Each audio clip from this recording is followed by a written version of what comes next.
dari sesi kali ini, mari kita mengingat kembali apa saja sih yang sudah kita pelajari hari ini, Ibu-ibu. Silahkan coba Ibu Dwi bisa menyampaikan pendapatnya. Baik, terima kasih. Beri tepuk tangan untuk Ibu Dwi.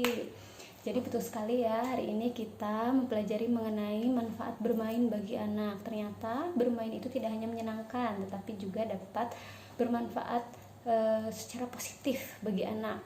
Misalnya tadi ketika kita bermain rantai kata, tidak hanya menyenangkan, membuat ibu bahagia, tetapi juga dapat melatih konsentrasi dan menambah kosakata.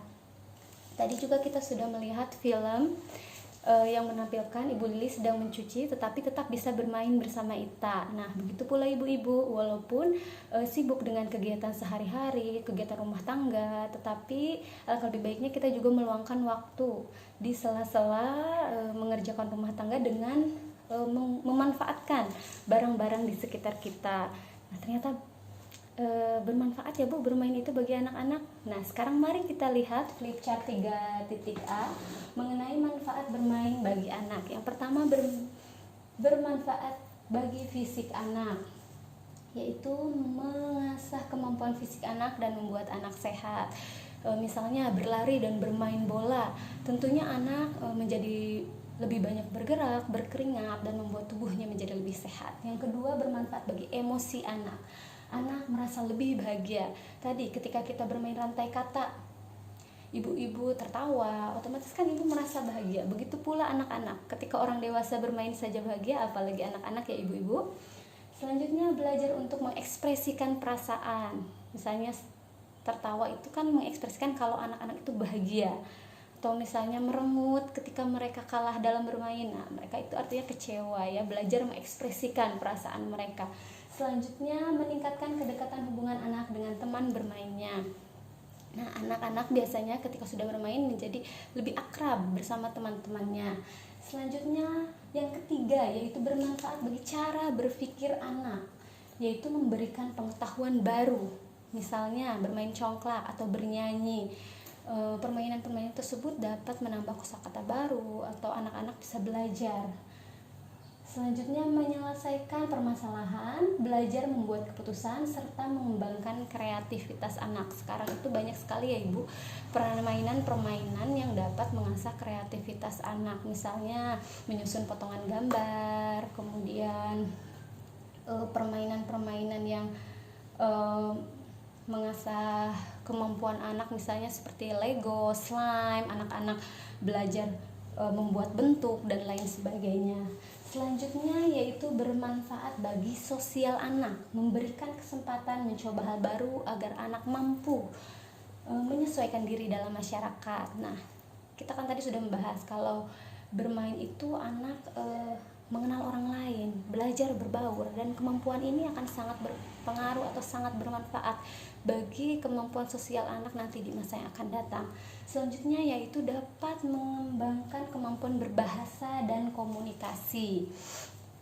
Misalnya bernyanyi, kemudian bernyanyi. Di dalam satu nyanyian itu kan ada berbagai macam kosakata. Walaupun anak mungkin belum mengerti kosakata tersebut, tapi setidaknya menambah kosakata baru yang dikuasai oleh anak. Ternyata banyak sekali ya ibu-ibu manfaat dari bermain. Jadi jangan lupa ibu-ibu nanti di rumah mengajak anaknya untuk bermain ya. Tetapi alangkah lebih baiknya jika permainan itu disesuaikan dengan usia anak. Nah, mari kita lihat daftar kegiatan dan permainan menurut usia anak. Untuk anak usia 0 sampai 3 bulan, mungkin karena masih terlalu kecil ya Bu, tidak terlalu dibutuhkan mainan, tetapi perhatian dan kasih sayang kedua orang tuanya sangat dibutuhkan untuk anak di usia ini. Yang dapat kita lakukan misalnya mengajak bayi itu berbicara, belajar tersenyum, mendengarkan musik-musik. Selanjutnya untuk anak usia 4 sampai 6 bulan, alat bermain itu sebaiknya sesuatu yang dapat bergerak dan menarik perhatian anak. Warna-warnanya mencolok misalnya, sehingga mendorong anak untuk mengambil atau bergerak. Selanjutnya yaitu anak 6 sampai 12 bulan, anak mulai merangkak atau berjalan, sehingga permainan yang bisa diberikan misalnya bola, sehingga merangsang anak untuk berjalan. Selanjutnya anak usia 12 sampai 18 bulan, anak ini mulai menunjukkan rasa ingin tahu yang besar.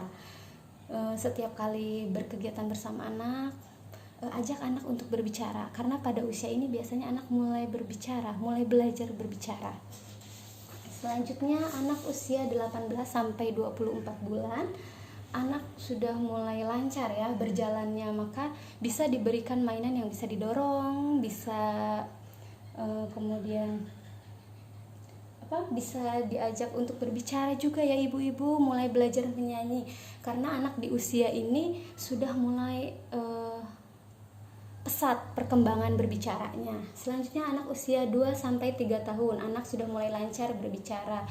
Jadi ibu-ibu bisa mengajak anaknya untuk membaca dongeng, jadi anak-anak mendengarkan, terus mulai diajak berbicara, bercerita, kemudian memberikan pertanyaan-pertanyaan sederhana yang dapat merangsang anak untuk berpikir atau menjawab. Selanjutnya usia 3-4 tahun, anak mulai senang bermain bersama teman-temannya. Kegiatan yang dapat dilakukan misalnya bermain bola di halaman rumah, kemudian berlari, memberikan benda-benda untuk bermain peran, karena dia sudah mulai lancar berbicara ya. Biasanya anak-anak itu akan meniru bagaimana orang tuanya berbicara atau ayahnya berbicara. Selanjutnya anak usia 4-5 tahun, anak sudah mulai bisa melakukan kegiatan sendiri, tetapi tetap harus dalam pengawasan orang tua ya ibu-ibu. Ibu-ibu bisa mengajak anak untuk mendengarkan cerita atau mendongeng, sehingga kita bisa memperkenalkan mana perilaku yang baik, mana perilaku yang buruk, sehingga anak bisa belajar dari dongeng tersebut. Selain itu kita bisa mengajak anak untuk berhitung benda-benda di sekitar. Jadi sekarang ibu-ibu sudah tahu ya kegiatan apa saja atau permainan apa saja yang dapat dilakukan bersama anak-anak di rumah. Jadi jangan lupa ya untuk mempraktekannya di rumah nanti bersama anak tercinta. Minggu depan atau pertemuan selanjutnya kita akan membahas mengenai pengalaman ibu-ibu mengenai bermain bersama anak, kemudian bagaimana ekspresi mereka ketika bermain bersama ibu, apakah bahagia atau bagaimana ya, kita bisa sharing di pertemuan selanjutnya. Jadi kesimpulan pertemuan kita kali ini adalah pentingnya menyisihkan waktu bermain bersama anak sebagai bentuk perhatian sederhana kita kepada anak kita sebagai orang tua. Permainan itu tidak hanya menyenangkan tetapi juga dapat bermanfaat bagi anak. Selain itu, agar manfaat bermain dapat diserap secara optimal oleh anak, maka alangkah lebih baik jika permainannya disesuaikan dengan usia anak. Wabillahi taufiq wal hidayah. Wassalamualaikum warahmatullahi wabarakatuh. Terima kasih ya ibu-ibu atas kehadirannya.